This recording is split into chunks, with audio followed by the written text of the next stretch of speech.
Okay, now we're going to do the weekly brewer clean using the N10 cleaning pill. This brewer clean can be done weekly or it can be done every fortnight. We recommend weekly, but if it's your lower use machine, then fortnightly is fine. So we're going to click on the little drip. We're going to go to cleaning and we're going to the brewer selection, and it's going to take you to this espresso cleaning, and we're going to push brewer clean with tablet. So you push that and it's going to give you detailed instructions on the screen, so good to watch these as well when you're doing this.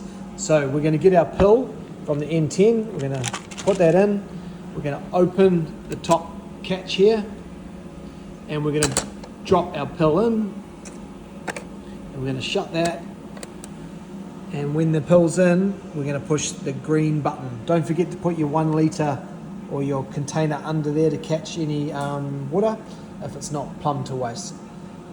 Push the green.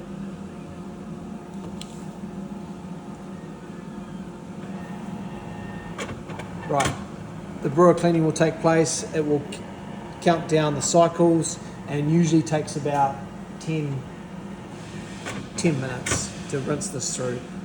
You just let that run its course and empty the container when it gets full. Once the machine is finished, it will prompt you for your next stage or take you back to the main menu.